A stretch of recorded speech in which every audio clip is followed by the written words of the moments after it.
А сейчас пересказ фильма «Глубокие воды». Приятного просмотра.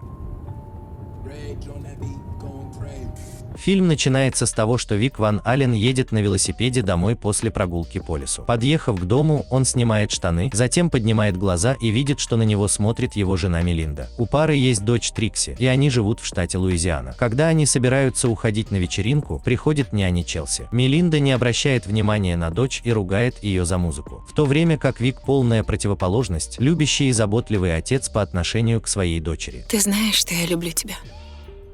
Вик выбирает для Мелинды платье, и они отправляются на вечеринку, где встречаются со своими друзьями, включая приятелей Вика, Гранта и Джонаса. Мелинда уходит с музыкантом Джоэлом Дэшем. Вик следует за ними и наблюдает, как они целуются на улице.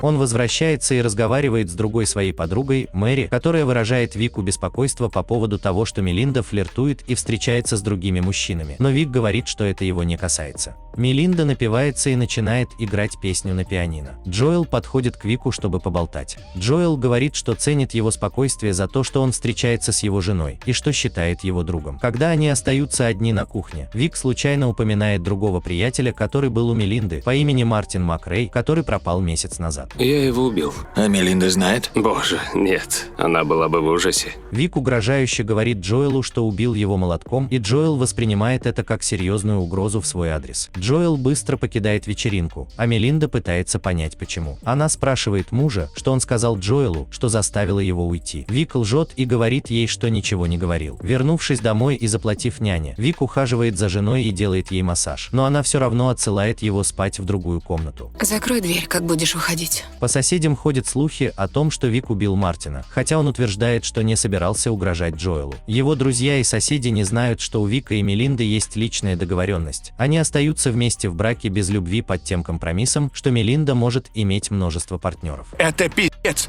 Да, она ходячий пи***ц.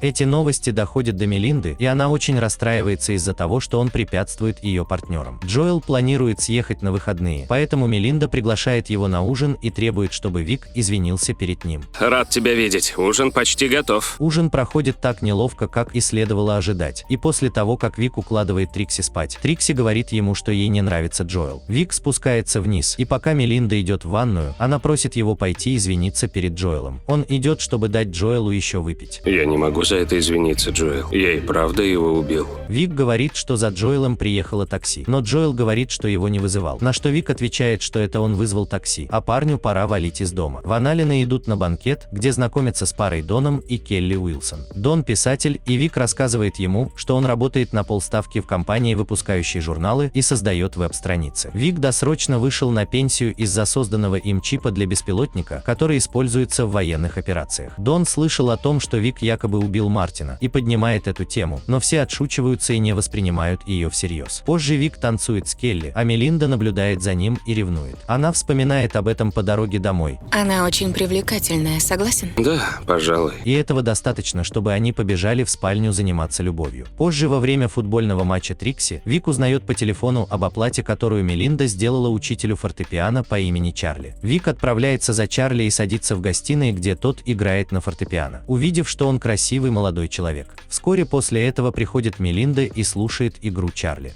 Позже тем же вечером сообщают, что найдено тело Мартина и что он был застрелен. После того, как Мелинда приходит домой пьяная, Вик рассказывает ей новости о Мартине.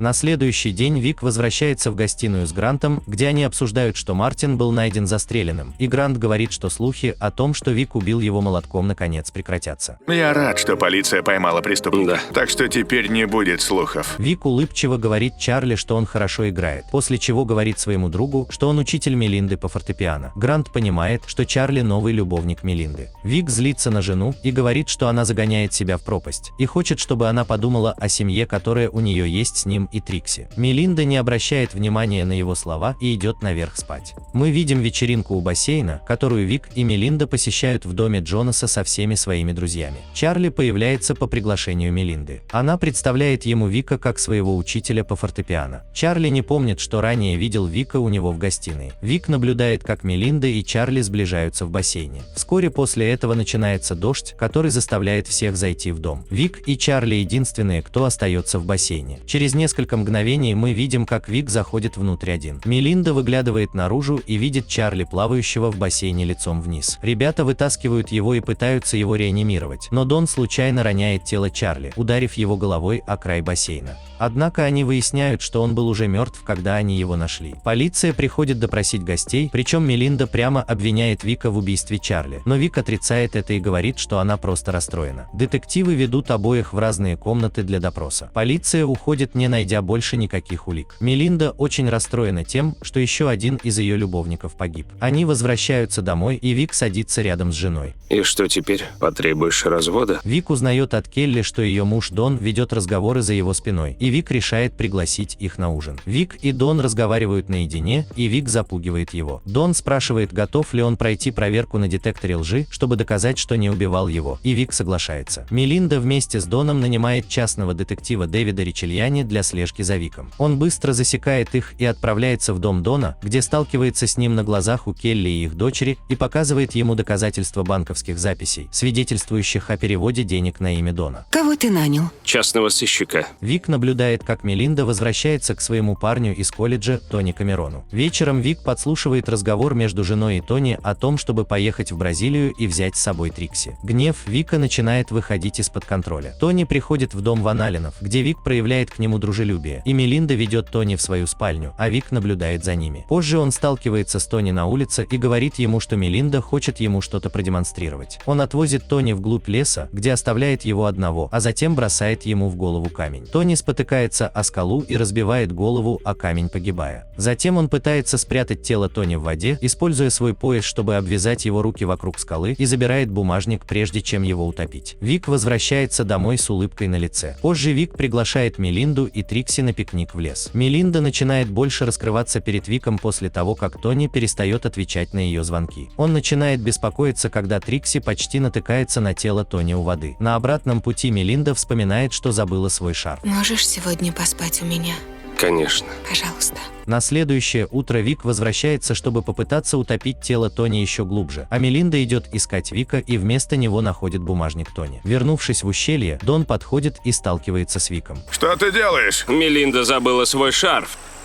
К сожалению, тело всплывает, и Дон убегает. Дон добирается до своей машины и уезжает на полной скорости, но Вик преследует его на велосипеде, срезая путь через лес. Дон продолжает писать жене, что он был прав, вместо того, чтобы сосредоточиться на дороге, и Вик появляется перед ним, что заставляет Дона резко свернуть, чтобы избежать наезда на него, в результате чего он съезжает с большого холма и разбивает свою машину и погибает. Вик возвращается домой к Мелинде, напоминающей начальную сцену, которая говорит ему, что видела Тони, прежде чем войти в дом. Что?